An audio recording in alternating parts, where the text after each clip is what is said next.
Lululemon, also called Lulu, is one of the most popular athletic apparel brands in the world, with an annual revenue of roughly $8 billion. It also sells leisure wear, swimwear, and various sports equipment, but activewear makes up most of its best-selling products.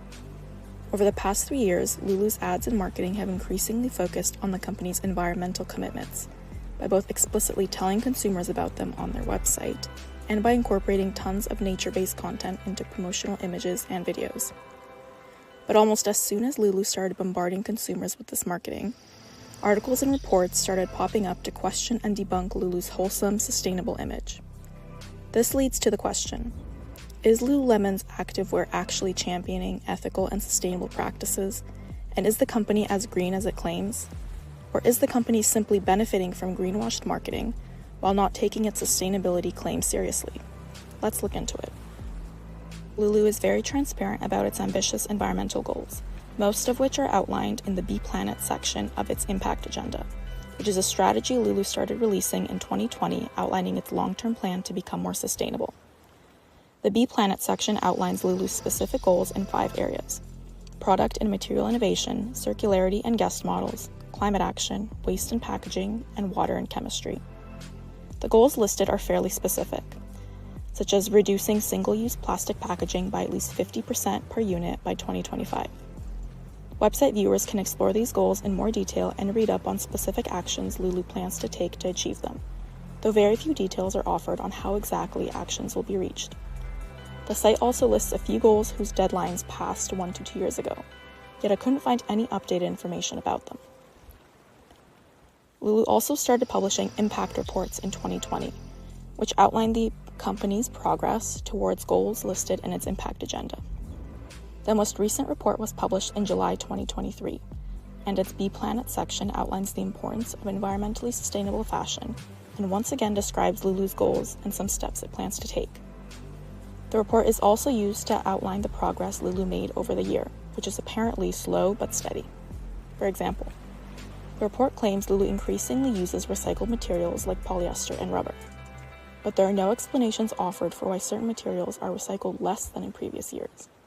And although the report makes broad statements about more work needing to be done, concerning trends such as lower rates of recycled materials aren't identified as concerning. So according to Lulu, it needs to do more work but is generally on the right track with its environmental goals. This, however, is not what various articles and reports claim. Instead, these sources argue that Lulu uses confusing and misleading language and fails to substantiate environmental claims, thereby greenwashing its brand. Lulu's entire supply chain is continuously being criticized, not just because it doesn't promote positive change in the fashion industry, but because it actively harms the environment and causes more harm as the years pass, instead of less, as the company claims. For example, an article published in the Vancouver Sun newspaper in December 2023 revealed that Lulu's global supply chain greenhouse gas emissions are projected to be around 9 times higher over the next few years than its 2030 target.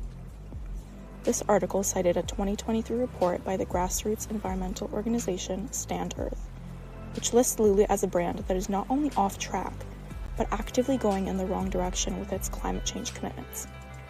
It's interesting to note that although the words greenhouse gas emissions are mentioned 17 times in Lulu's 2022 impact report, the report only includes Lulu's emission goals, assurances, and timeframes, and no actual emission numbers or statistics.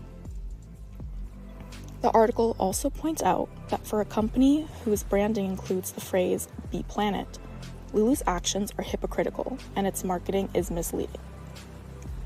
In February 2024, Stand Earth even filed an anti-competition complaint against Lulu to Canada's Competition Bureau. Anti-competitive behavior is when a business takes actions to limit their competition in a market so they can dominate it. And Stand Earth argues in its complaint that Lulu benefits from a carefully constructed image of environmental sustainability and wellness, while its growth has been built on fossil fuel use and polluting manufacturing practices. The complaint even goes as far as saying that Lulu's mantra should be switched from Be Planet to Be Profit. So it's clear that the environmental claims on Lulu's website don't match its actions. Troubling trends are revealed in Lulu's annual reports, but the company offers no explanation for them. and the marketing that consumers are most likely to see, namely the website and ads on platforms like YouTube, maintains what Stand.Earth calls Lulu's carefully constructed image of environmental sustainability and wellness. But is this proof that Lulu greenwashes its brand marketing? How does the company benefit if consumers believe it's environmentally friendly and sustainable? Over the past several years, the effects of perceived brand sustainability on consumers has been studied extensively, and the trend revealed is that perceived sustainability increases consumers' purchase intention and the amount they're willing to pay for apparel. Sustainability promotes trust, and consumers are more likely to keep buying from brands they trust. Although it's obviously difficult to pinpoint how strongly Lulu's sustainable marketing influences its revenue, it's safe to say its environmental claims attract consumers. Even though so many critical articles and reports exist, annual revenue is growing steadily. It's also unclear why Lulu is taking such weak steps towards its environmental commitments, despite making billions in revenue and therefore being in a better position to implement sustainable practices than many other brands. One explanation might be that since Lulu is a publicly traded company on the stock exchange, it must be profitable for shareholders. Since the company was founded in 1998 and was built using unsustainable and exploitive practices, implementing new practices might require more money than the company is willing to spend. Overall, it's clear that sustainability and protecting the planet are not Lulu's main motives, and the company does, at least partially, use publicized environmental commitments as a greenwash marketing strategy to demand high apparel prices. This does not imply that Lulu doesn't care about the environment at all, or is using environmental claims solely as a marketing strategy. The company has good ideas and understands areas in which activewear manufacturers must improve, but it's clear that the company needs to do better.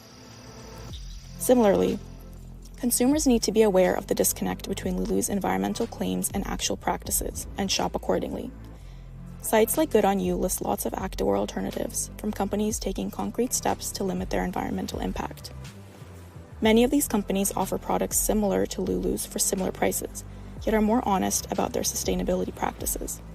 For example, the website of Canadian apparel brand 10 Tree lists detailed information about things like its emission breakdown and the materials it uses, which Lulu doesn't do.